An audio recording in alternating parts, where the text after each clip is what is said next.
Hmm. All right. Hi, everyone. Welcome back to day 3 of Ed3 Future Summit. We're so glad to have you here.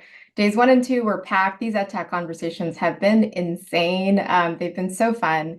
And you guys have been such amazing participants. I'm seeing you guys running around. Yesterday, when we played the zombie game, that was truly just a whole other sort of level of gaming in the metaverse and conference gaming. So thank you guys for engaging in that. This is our one of 2 last Ed Talks. So we've got one right now, and then we've got one to end the day today and end the conference. And this is a really exciting one. Obviously, all of them are exciting, but we're talking about Ed Tech, which we haven't talked about yet. And we've got 3 really amazing panelists here. I'm going to let them introduce themselves in just a minute. But this talk is called The Transformation of Edtech with AI. So we're going to dive really deeply into what we really believe AI is going to do for the transformation of the industry as a whole and how teaching and learning sort of engages with EdTech. So I'll get started with Nate, if you could introduce yourself, and then Alex, and then Saba.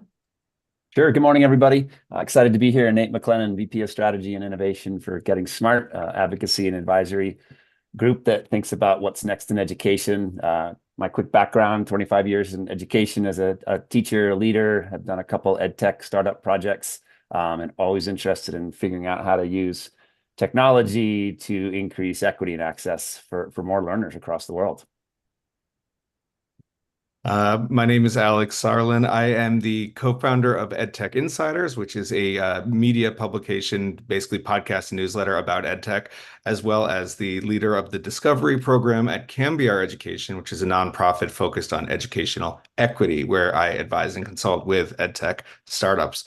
And I've been in the EdTech space for a decade and a half, all sorts of different places. I was at Coursera and Skillshare and 2U and Scholastic and Newton back in the day. So love the space and really excited to have this conversation today.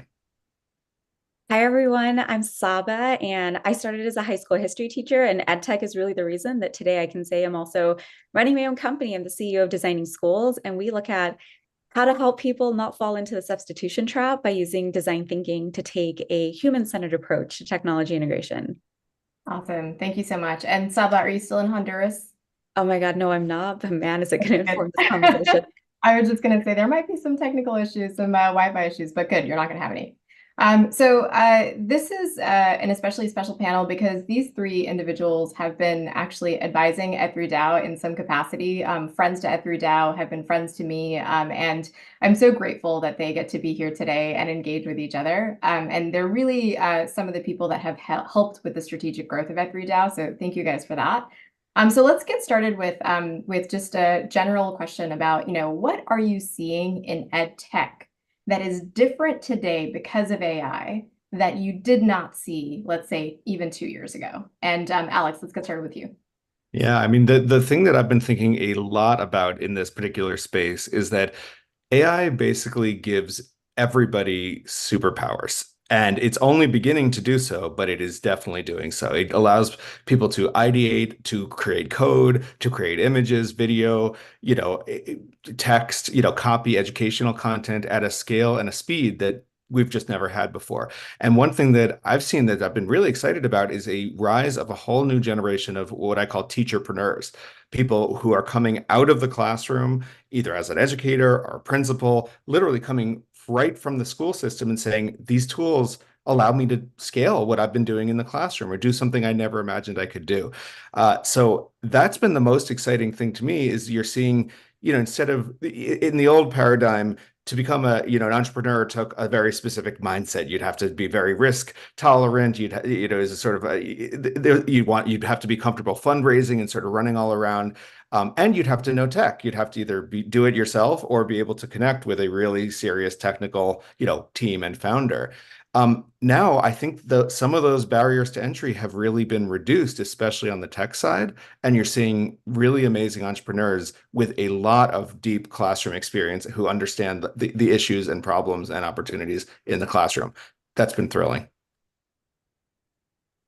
Anyone else want to jump in? I actually have a few comments to make on that, Alex.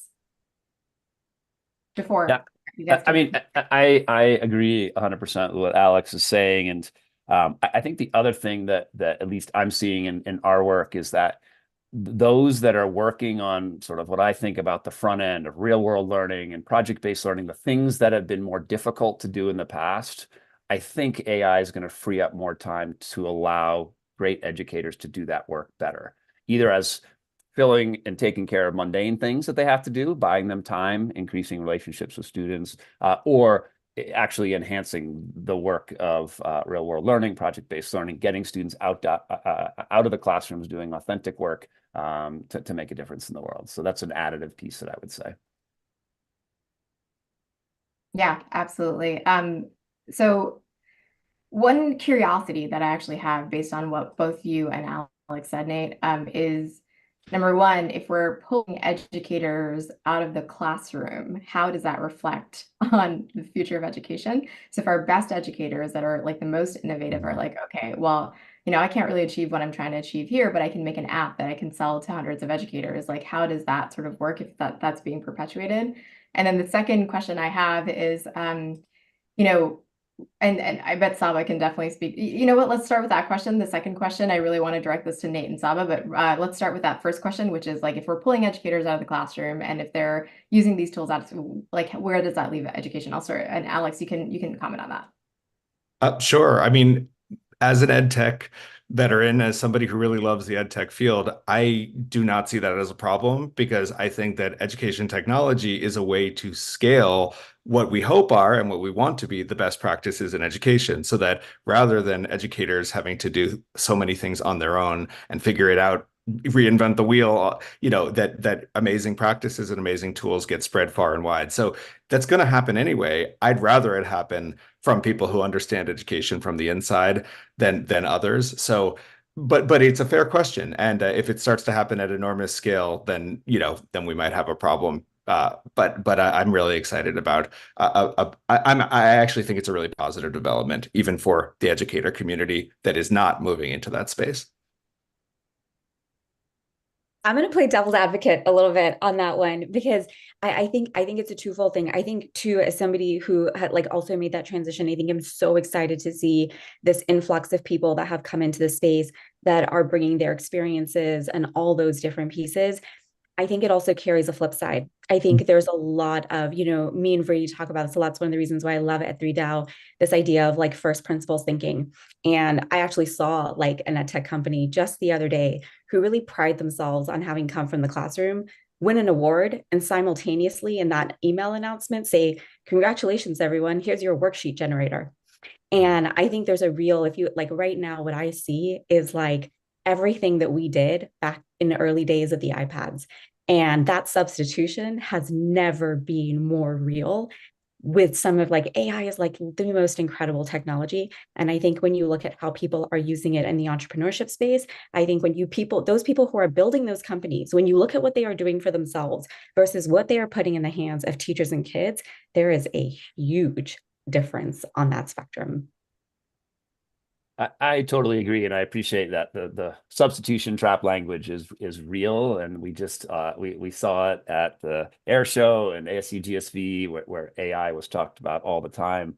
I think there's an opportunity here, though. I think that there's when we have big leaps like this, there's opportunities to really rethink the craft of teaching itself and the whole how teachers interact. The single teacher and the single classroom model can be disrupted if teachers are able to collaborate more, build more, have AI co-pilots, autonomous agents that are doing things for them. So I like the work at ASU, the Mary Lou Fulton Teachers College, where they have next education workforce that are really thinking about different roles that teachers can play. So let's imagine a future where it's not just one teacher, one classroom, but a set of teachers and a set of students along with their AI co-pilots and autonomous agents that are supporting them. So much more of a team effort. And that's what I think may keep educators actually in the space rather than them pivoting to head out into the ed tech world. Some will, but I think if we can reimagine that as some are doing, that will be helpful. Yeah, and I would just say that I think we're in very, very early days of AI. So the use cases that people are leaning into are exactly the replication, substitution, worksheet generators, lesson plan generators. That's the very first thing that people could think to do for teachers in AI. So we've seen tons of them, dozens of companies doing that. I think that's the very scratching the surface. I mean, scratching the surface, and I think even these companies realize that's scratching the surface. So, skeuomorphism, right? The idea that, when you do a new medium, it sort of looks like the old medium, and it can you sort of replicate the old way of doing things. That's why, like, this the original Notes app on the iPad and iPhone had like lined paper on it, even though there was no reason to have lined paper on it. It was just something from people were familiar with. I think we're in that period with AI where people are like, you do lesson plans, right? You do slides, right? Let's help you do that. But we are rapidly moving into the place where teachers can do much more exciting and incredible things and sort of leave some of the old paradigm behind. Again, my personal opinion, I'm a techno optimist when it comes to this space in a big way.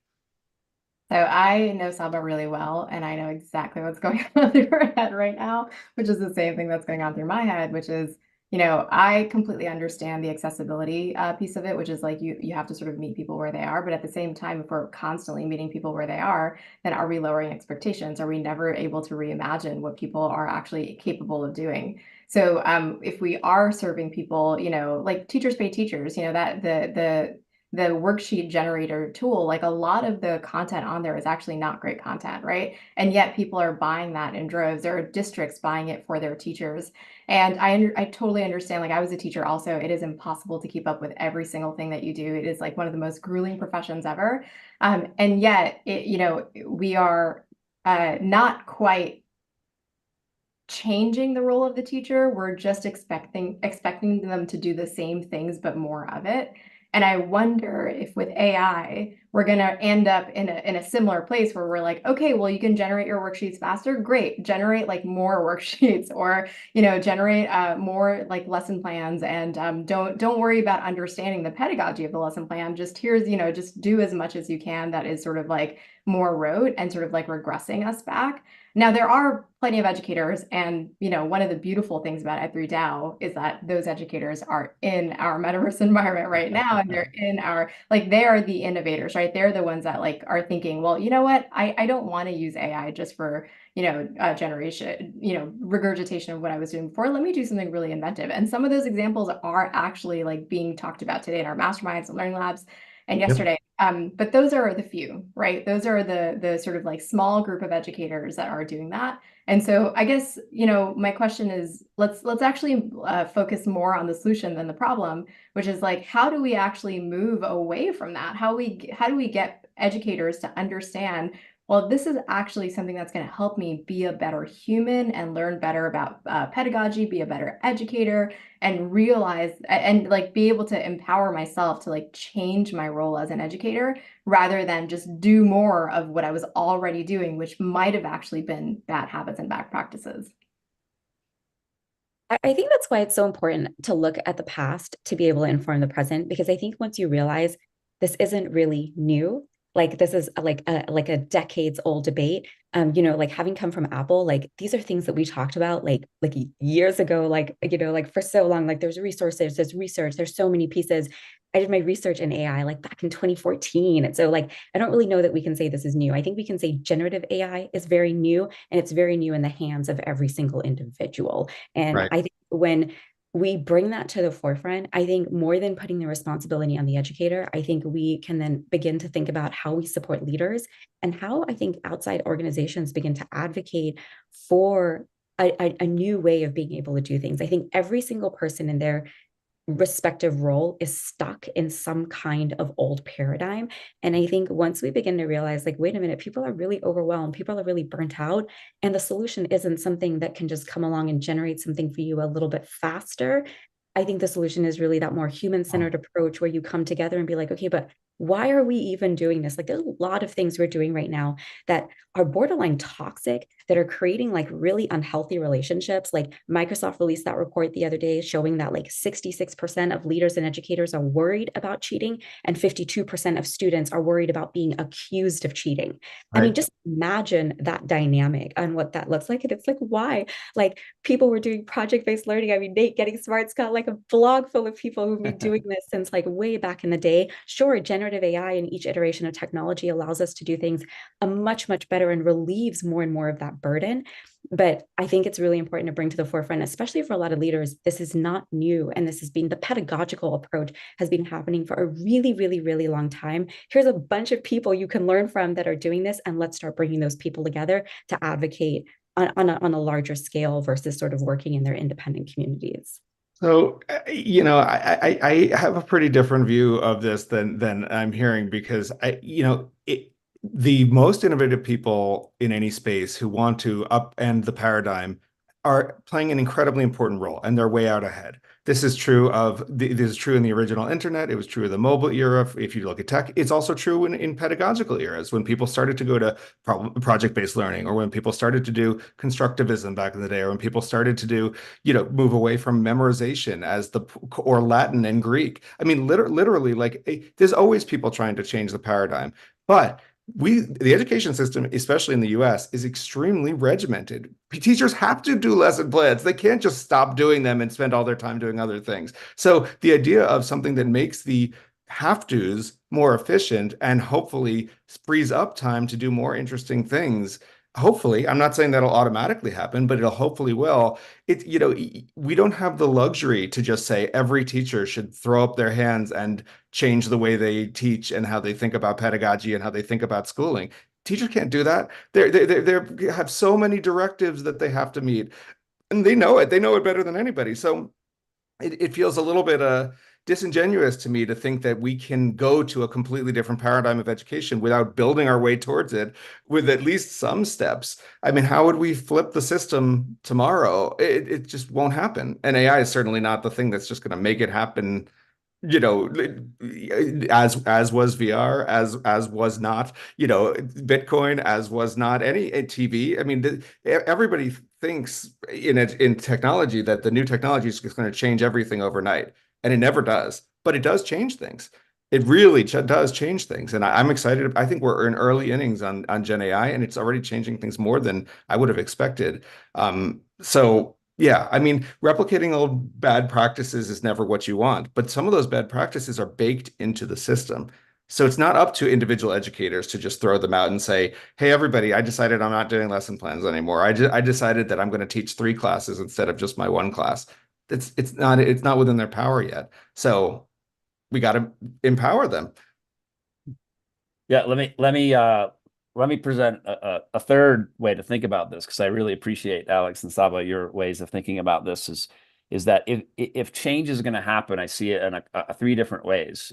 So one is what we're talking about, and arguing about here and debating, is this idea of choice, right? So there is going to be a set of ed tech entrepreneurs that are in the classroom that are doing the interesting work, and they're going to be early adopters, and they're going to percolate back out into the adoption curve, and that's fine.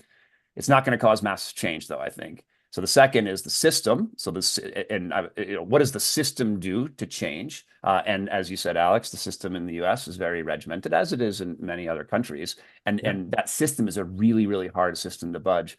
One third way that I think AI may drive is this idea that AI actually makes a lot of the work that we've expected of students, we as teachers have expected of students, a bit more obsolete, because AI is going to make things much easier. So if you look at what Saba said is I was reading an article the other day that the number of students accused of AI plagiarism has dramatically increased over the last year. And so the reason that's happening is because AI tools are making the type of assignments that we've always assigned as teachers much, much easier to do. And so that may this might be our third way to change. It may force the system to change into one that we all appreciate, a much more innovative type experience, because the AI itself is driving. It's going to be an urgent problem to solve that's not systemically solved and not solved by the single teacher.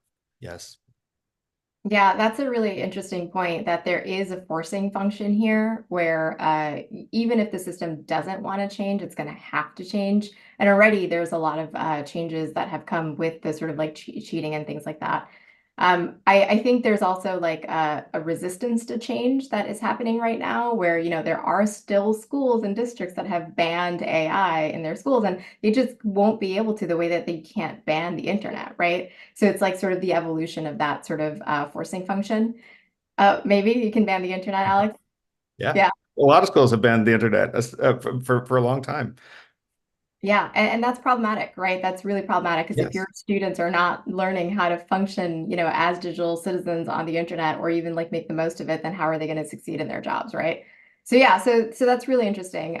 So let's talk a little bit more about sort of hopeful, where we can move from here. So you guys are constantly engaging with new tools, new, opportunities, new ideas in ed tech that you think that might actually like make a difference either for the daily life of a teacher or for moving towards this sort of reimagined future, the reimagining of the educator role or the reimagining of learning and teaching. So what are some interesting tools that you guys have, ed tech tools that you guys have recently come upon that you think might help us make a little bit of that shift? I'll start. And maybe we'll have some overlap here. So a couple things that I'm thinking about, a couple different categories. So planning tools, especially for the world of real world learning and project-based learning. So Inquire really helps us take some of the heavy lift around project planning, which I taught project-based learning for years, and creating weekly calendars and taking driving questions and putting them into interesting challenges. That work can be done early on so that I can focus as a teacher on the relationships I need to build with the community, creating experiences that matter for people. Diffit for differentiation. And I know there's a lot out there, but ways to quickly modify for individual students based on IEPs or other tools. And then I think from a design standpoint, Project Leo is doing some interesting work out of Da Vinci schools where they can personalize projects for thousands of students in their system, and then link them back up into their own assessment outcomes, what they're working on. And then I think the last one I would say is just sort of the early stages of assessment tools. So a Mira, for example, for teaching reading, just I think is an early way. I think about all the elementary school teachers I've worked with who had to do running records. They had their pieces of paper and they're listening to kids read, and it took extraordinary amounts of time away from them teaching the kids how to read. And so if we can take care of this assessment piece, that's exciting for me. So those are a couple things, planning, assessment, that I'm seeing early on here.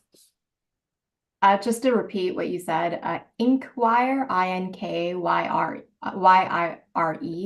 Diffit, Project Leo are the tools, and then you said Amira as well, Nate. Yep, Amira. Yep. Right. Inquire's Inkwire, Inkwire, Yeah. and then Diffit, yeah, and Amira. And then we should talk about PlayLab at some point. Maybe someone else wants to talk about PlayLab, but that should be noted as well because it's a great playground for that AI work. Agreed. Yeah, those are all terrific tools. Saba, do you want to?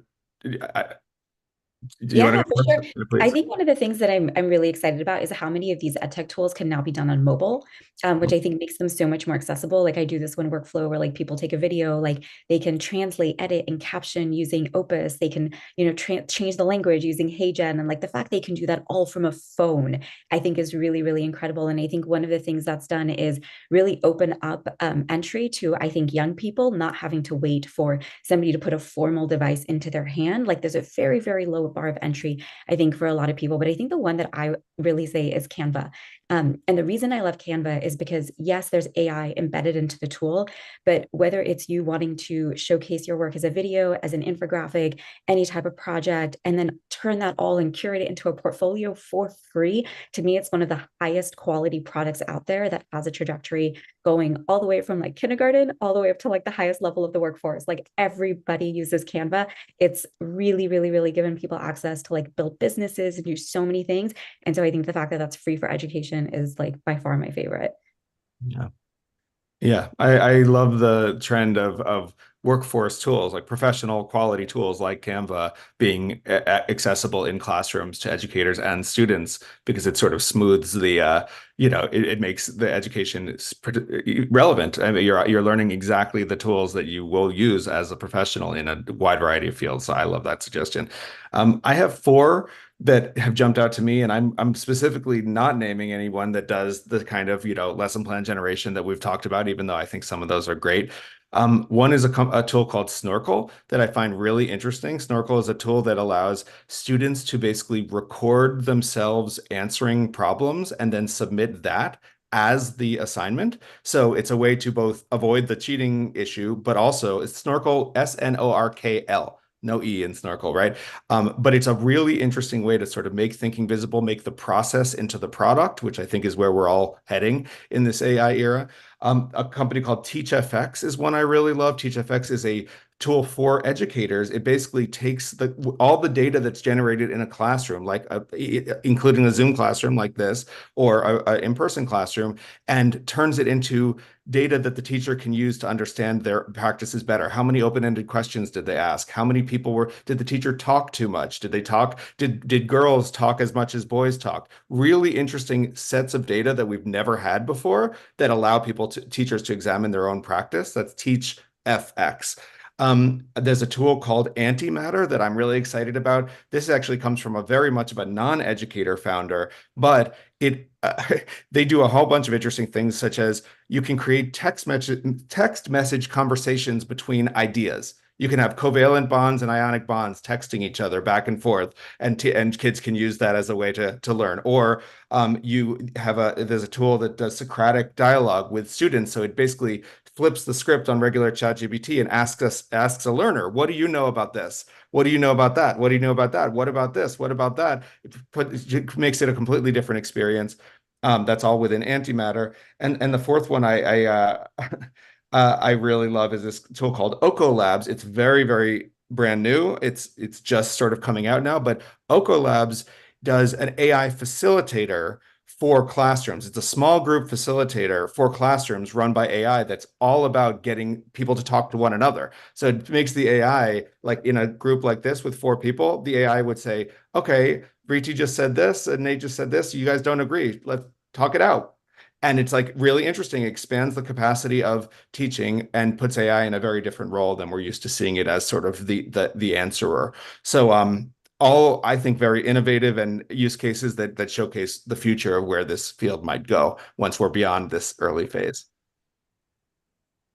Saba, did you It's want to funny that jump none of us mentioned sort of the raw LLMs, right? So I use Yep. GPT-4 every day, but those and those have incredible versatility in terms of folks who use that, and especially on mobile. I mean, it's just easy. But none of us mentioned those because You know why? Probably because we're all really advanced users to where somebody asked you, like, what do you like? It would be like mentioning a pencil as like a tool.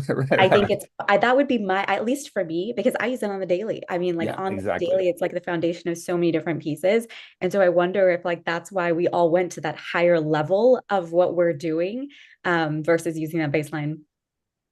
I think it's also these tools allow us to imagine a different idea while we're using it. So for example, if we're using ChatGPT, we have to come up with the ideas for like, a teacher facilitation tool or whatever, but like these are sort of like giving us the ideas, and they're a one-click solution essentially to sort of like making that stuff happen. And I'm glad you guys focused on the more innovative stuff, because I think that if we can have more innovative tools being adopted by districts, then we're obviously going to have more innovative practices. Yeah. One question that I thought of while Alex was talking about TeachFX. So, there's a lot of potential for us to provide very close guidance to students with AI tools, reflection tools, competency tracking tools, one-on-one guidance tools, starting from birth, that kind of stuff. What are the ethics around that, and how much AI do we want students consuming either at home or in classrooms? I have a quick answer to that. I'll keep it really short. I think of this AI revolution happening now as a little bit of a mirror image of the internet revolution. And I think you could ask that same question about the internet or Google or Wikipedia. You could, right? In the early days of the internet, it was like, you have to go do research. How dare you use Wikipedia to do research? Wikipedia is a cheat. It doesn't do what you want. And I think over time, we've at least begun to come to a much more nuanced perspective about what the internet's for and isn't for. So, long story short, I think there's no cap on how much an AI can do for a student, just like there's no cap on how much the internet can do for a student if they're doing a complex project. But so far, we're figuring it out. How much should it do? I think it should do as much as the student needs to get their learning goals done. and that could be that the sky is the limit. Yeah, I think it's also really important just when we look at like student AI literacy, like it is literally now in like almost every single tool a student uses. So like we already like, I think a lot of people, not everybody, having come from the creator space, I think you have a very small percentage of people who like really have learned how to leverage social media well. But I think, the data does show us that a lot of people do not. And the fact that AI tools are now a layer embedded within Snapchat, Facebook, Instagram, WhatsApp, like you name it, the top kid, like ironically, TikTok, I think is the only one that doesn't have it that people like seem to hate on the most. But the fact that this is already embedded into every single tool these kids are using, I think just makes that matter even more urgent that we bring it to the forefront and teach responsible use. Because I'm going to go back to, we did not teach it for the last 10 years. As again, nothing new that I see. I see people building on today, not starting from scratch. And I think there's a lot of things that we haven't done incrementally. I think this is a very important thing to note. I think we pay really close attention to the big inflection points, the internet, the iPhone, the chat GPTs of the world. We only a fraction pay few to the incremental changes. What does, being a creator, the creator economy is coming, work from home, remote work is here. And I feel like the people who really paid attention to incremental change are the ones that are really thriving today, and the ones that are not. And the reason I speak up so much for them is because I don't know where like most, I don't like some of you who are in New York, it's expensive. Where I live, you're not going to get a home for less than $1.4 million. And when I look at what's being taught in our schools and I look at how kids are being prepared, I wonder how many kids graduating are really going to be able to live and build a life the way they've seen their parents build lives in those same cities. If that's where they want to live. If you want to move, great. But if you want to be able to live and work in your same city, I think we have a huge like gap between what we're teaching for the world and what's possible. I think I'll throw on my Web3 hat here, given the conference we're in, and add a third piece here, which is so yes, all sorts of opportunities for young people to use AI in terms of learning and meeting the outcomes that'll help them live their best life. And we need to think carefully about privacy and who owns the data. And so in my utopian view is that anything that a young person is generating or heard from that young person on something like TeachFX, or whatever data is being collected on that person, should be wholly owned by that person from cradle to grave. And they get to release that data to the world. So that self-sovereignty is super important. And I'm not sure how much we're thinking about. We're thinking about privacy for sure in the sector. I'm not sure how much companies are thinking about self-sovereignty. So, and I think that will become more and more important as we produce more and more data on any given individual. Yeah, and I think that's very true, as you said, not just for students, but for adults too. I don't know if a lot of people understand the concept of self-sovereignty or even understand that it's an option for them, right? Because I think when we engage with massive tools like, let's say, Google or Gmail, we want to be part of the zeitgeist. We want to be able to use the tools that other people do to communicate and to be productive. And so like if when Google says like take, we're gonna take your data, like I can't say no to that because like I want to use Google, right? So it's like when Right. that sort of like ethical question of like when will companies start sort of caring about people's self-sovereignty and start saying like, okay, we're gonna give you the option to own your own data. That's gonna be, I think, one of a pivotal point. But I'm not sure we're there yet. No. But I think there's two things when you say when will that happen, there's two things that could make that happen. In my opinion, either regulation, like, we've seen Europe drop some regulations that have made even the biggest companies have to really pivot and pay huge fines and worry about what they're doing, or the marketplace, right? I mean, kids are using DuckDuckGo, kids are using different kinds of tools that, Telegraph or whatever, as those tools eat into the market share of WhatsApp and of Google, they are going to start to have to create privacy options because people, so it either could come top down or bottom up. And there's been movement, but not enough. I think a really great example of that is actually Twitter. So, we've all probably been very active on Twitter for a while. I was very active on it. And once Elon started like exerting his sort of power over Twitter and really making it a more centralized and bureaucratic platform than he actually meant it to be or said he would be, I found myself looking for other options. And the option that I went to was Farcaster, which is a blockchain-based, social media tool. Or I went to LinkedIn, which still collects my data, but it feels a little bit more like, there's more voices represented. Like I'm here, like on LinkedIn, I'm not seeing a lot of shadow banning of like really politically sort of like paralleled content or stuff like that, which is, I think, a great thing. But yeah, so I think those are really great regulation market offerings. We only have about 10 minutes left, well, actually 9 minutes left. So I wanted to ask you one last question, and then we can end with whatever sort of takeaways you'd like to give our innovative educators around the world. So the question is, we've talked a lot about what is available in the space. What do you think is missing in the space? What do you think is an opportunity that an educator or an ed tech professional or just anyone should or be thinking about pursuing? I have an answer to that. I've been thinking about it a lot recently. I think what's really missing in the space right now are wildly exciting student success stories. I think that it's been shocking, frankly, to me after 2 years almost of Gen AI and literally students having the ability to create epic novels, amazing, their own anything, their own companies, their own comic books, their own curing diseases. I mean, the power that students now have because of this tool, again, just like the internet or the creator economy, is incredible. And yet we've seen very few outstanding sort of stop and your jaw drops open things that have come out of student work. And why I worry about that is there'll be plenty of opportunities for schools and for institutions to backlash against AI, whether it's because of cheating or privacy or bias or self-harm. I mean, there's a lot of reasons. And if we don't have, as a community, amazing positive experiences, there's a significant chance that, schools and even universities will snap back and start to regulate this stuff a lot. So I've been just really surprised at how few amazing student projects I've seen in this era where students are so empowered. Have you heard of the Knowledge Society? Yes. Okay, I Are think they if collecting anybody those? is looking for what is possible and what has been possible pre-AI for kids to be creating, fundraising, I mean, they're at a point now where they even have alumni who have raised so much money, who are building their own companies, solving some of the world's biggest problems. The Knowledge Society, like on the private side, the Knowledge Society and Think Global, I think are my two favorites. And I think on the public education school side, Design 39. And they all, like their kids literally all have like the same outcomes from both areas. And I think to answer your question, I think that's the biggest opportunity right now.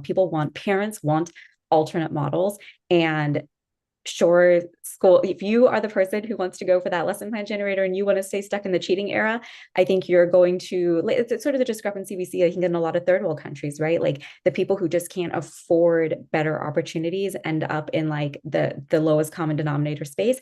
And the parents that are able to get their kids something different, or the kids who are able to advocate for themselves to get something different, I think we are going to see an influx of alternate models. And I think the more we can build partnerships with places like that, instead of everybody having to feel like they need to create their own, I think the more successful we're going to be. But the Knowledge Society, I mean, man, have they built something incredible. Yeah, plus one to both of you there. I think the one thing that I think is missing in the space is, or one of the things is this idea about, I guess I have a real fear about sort of the use of AI for disinformation, how that's going to warp our world in all sorts of ways. And I wonder how we can embed this theme of AI for good in Hmm. all of our literacy projects that we're working on in AI. It should be the foundation so that when these young people graduate and are exposed to or tempted by professions or organizations or people that are saying, hey, let's use AI to manipulate people, to manipulate systems, to manipulate governments, they could say, actually, I've actually learned a lot about this. I've learned about how do we use AI for good rather than AI for bad. So that's the big thing that I think is we need to continue to focus on. Yeah, there is, and this goes back to Saba's earlier point, which is like oftentimes ed tech companies are a little bit more business focused than they are sort of social good and impact focused, just because they have to be. Like if they're getting funding, if they're getting like an investment, they have to like turn a revenue and a profit, right? But is there sort of like a happy middle ground? Can those same companies say like, okay, well, what is my like B Corp version of this? What is my sort of like ability to be able to impact the right sort of narrative for the future? There are some things that are going on. So I'm part of the X Prize advisory team for Learning and Society, and one of the prizes that was funded last year was AI for Truth. So basically, can you put like a filter on your anything that you're reading, anything that you're consuming, and through crowdsourcing, it basically allows you to figure out whether this is something that is, truthful or it's not, if it's misinformation, things like that. And some of those tools already exist actually, but this is like going to be much harder because AI is so convincing, especially with like the new video tools out there, all that. So we've got, again, a group of very innovative educators. They people that are really sort of like pushing the limits. They're taking risks. They're spending more time on teaching and learning and sort of developing as educators than probably other educators who are not thinking about these things. And so to end the call, what is one thing that you think they should be doing or can be doing to enhance their practices and to enhance themselves as educators? I'll start. So I think the one thing is to share liberally with others. So they are the most comfortable with new technology, and how do they get those second adopters on board? And with the idea of not, hey, here's a cool new tool that can help you create a lesson plan, but here's a cool new tool that help you create a lesson plan so that you can have a better conversation with a young person who needs a conversation with an adult, so that you can create an impact project out in the community. So it should be the tool plus what it allows you to do. So that's my recommendation for folks. Yeah, I love that. I would say advocacy. I think too often people like that, like I'm sure many of us are like that, like we do all the work alone, like, or we have like our online community. I think like don't be afraid to like go to your principal, to go to your superintendent, to go to another colleague and say, hey, like, would you like to work on this together? Or hey, I just learned this, and offer like a little scaffold for that individual to kind of bring them on board. I think too often the message is like, we don't have enough power, like we don't have enough this, we can't change anything.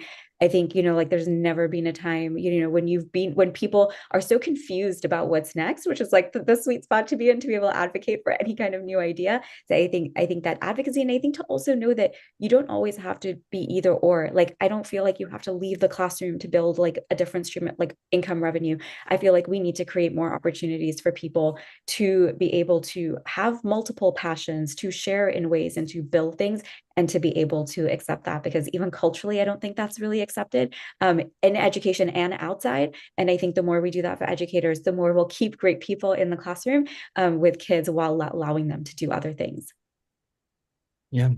I agree. It's big second to both of those. I would also say think backwards from the perception of the entire system and use your innovative mode, use your innovative voice to do things with your students, with your school that will make waves, make positive waves in the direction you'd like. If you're somebody who believes strongly in crypto, do something amazing with crypto that people can't ignore. If you're somebody who believes in generative AI, do something amazing with Gen AI, or have your students do something amazing with Gen AI that the world can't ignore, that becomes a shining example of the potential, the excitement that you already feel about this technology, because there are a lot of pieces of the system that want to react or are covering their own asses, right? They don't want to take huge chances because they're incentivized not to.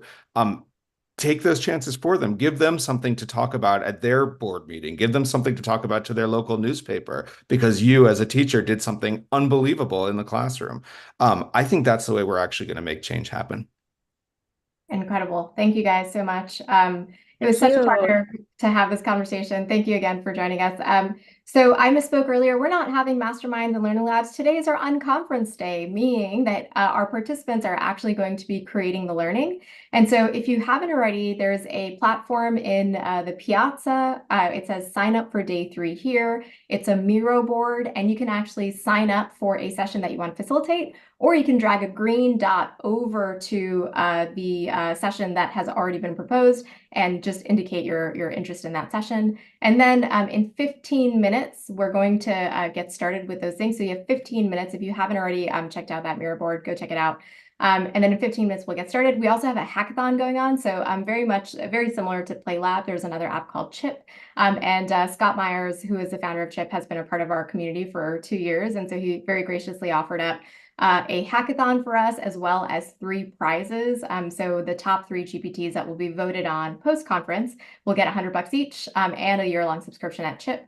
So I hope you guys, stick around and pop into the Miro board, check out which session you want to do or facilitate, hackathon included. And Nate, Alex, and Saba, thank you guys so much for being here. Really appreciate you. And yeah.